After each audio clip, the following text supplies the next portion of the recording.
When is the right time to buy real estate? My answer coming right up.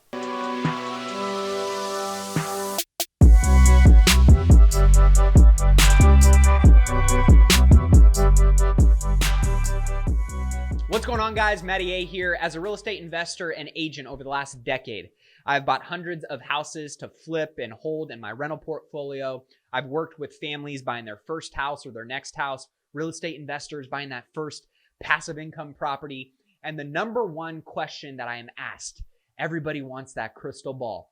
When is the perfect time to buy real estate? And my answer is, you're gonna have to wait till the end of this video. But if you're new to my channel, be sure to hit that subscribe button if you're interested in investing and building wealth through real estate. But we're gonna be talking about three key things today: the why, the where, and the what. Let's dig in. Next, let's talk about the what. What data do you need to track and why? Well, you need to track this information because it correlates into where we're at in the real estate market cycle. Based on what phase we're in, we can then start to, by tracking these leading indicators like the stock market, like domestic policy and politics, like global economics, unemployment rates, mortgage rates, construction and building permits, all by tracking this info and understanding where we're at in each phase of the market cycle, we can better correlate how these things happening in real time indicate what type of results are going to show up as a lagging indicator and how these things correlate. So for example, with coronavirus going on right now, with the stock market being extremely volatile, politics and stimulus and global economics tying into this market cycle, unemployment spiking, mortgage rates doing what they're doing, construction and building permits being pulled, and how much new housing inventory may be coming to market or how much may not be coming to market tells us the confidence of developers and builders in the housing industry. These are things that if you track what is going on real time with this, and then you come over here and you start to track the inventory supply and the demand, how many houses are absorbed into the market and purchased by the buyers. How strong is that demand tied to the supply? How many days on market are properties sitting on or flying off the shelf? Is the price per square foot of properties going up or going down? Are there new listings and a ton of them hitting the market month over month or year over year? Are we seeing those decline? Are we seeing them increase? Are we seeing more houses start to go back on the market where they're falling out of escrow for a variety of reasons? These are things that when we track the lagging results and we go back and look at the leading indicators, we can now start to connect some of the dots, which again, we don't have a crystal ball. We just want to know, based on the data, we want to know what is going to help us drive the right decision, or not making a decision altogether on whether or not we should jump into the real estate market. And this is just a very simple, brief synopsis and overlook of some of the leading and lagging indicators that I did in a free training that anybody that wants to learn how to invest in real estate or buy real estate, wants to understand how to capitalize on a real estate recession, which we're going into based on when you are watching this video, then just text the word invest to 844-447-1555. We'll have all the links to that free training in the show description below. And if you're getting some value from this video, hit that like button, because you know the YouTube algorithm is going to love seeing a little bit of affirmation that there might be a little gold in this video for you guys. But understanding data, as dry as it can be, is something that you should lean into, because it removes the emotion from things and gives us truth. It gives us facts. Now, of course, it is our job to figure out what those facts and statistics and data are telling us and how they are informing us on making our decision. But understanding what data and why you should be tracking it is extremely important.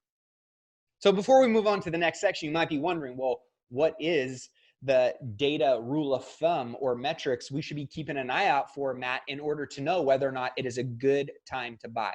Well, based on the previous phases of a market cycle that we talked about in phase 3 and phase 4, as you're dropping down to the bottom of the market, it may or may not be an opportune time. But here's what I can tell you is when inventory, the supply, is much greater than the demand, it is considered a buyer's market.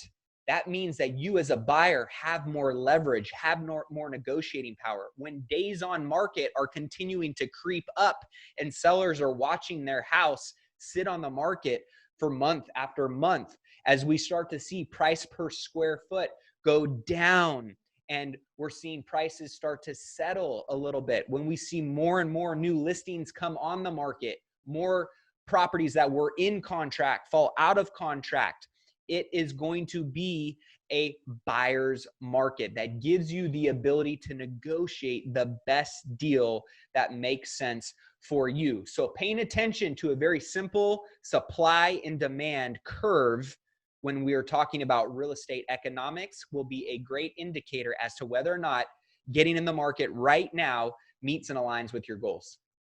Next, let's talk about the where. And I'm not talking about location. We are talking about where are we at in the market cycle. When it comes to real estate, there are 4 phases of a real estate market cycle, and knowing which one we're in is going to be important because this is where you are buying at into the market. So understanding if you're buying in at the peak of the market, going to be important to understand that. Same goes for if you're buying in at the very bottom and you're getting to ride the wave back up and gain all of that appreciation along the way. So let's take a look at the 4 phases of a real estate market cycle. The first phase is recovery. The second phase is expansion. Third phase, hyper supply. And fourth phase, recession. So understanding where we're at in the market cycle is going to be very important to knowing where are you buying at into that market cycle. Buying in at the very peak may prevent you from wanting to jump in. Vice versa, buying in at the very bottom and getting to ride the wave up and see your property appreciate over time is going to be very important. Most market cycles happen from a 7 to 10 year timeline. So doing a little math and a little due diligence and looking at some of the data, the what, which we're going to talk about next, is going to help you get a better picture as to where we're at in the real estate market cycle. So to wrap this up, we've covered the why, the where, and the what, and the final question. When is the right time based on all of the things that we just learned? And the answer is, it all depends. It's different for everyone, but what I can tell you is real estate is one of the most proven wealth building vehicles on the planet. And the only way you're going to get to leverage it and take advantage of it is by being in the game. It's not the spectators and the fans sitting on the sidelines watching that get paid the big bucks and benefit from being in the game. It's the players. It's the people who are stepping up into the batter's box, taking a swing at it, that are actually getting on base and getting to leverage real estate and all of its benefits. So hopefully this video was powerful and insightful for you. And if you have any questions or comments, be sure to drop those below. If you haven't subscribed to the channel yet, be sure to hit that subscribe button. If you like this video, feel free to share it with anybody else that you feel can gain some insight from it, and hit that like button right on the way out. With that being said, keep investing in yourself and your wealth on your march to $1 million and beyond. Cheers, my friends.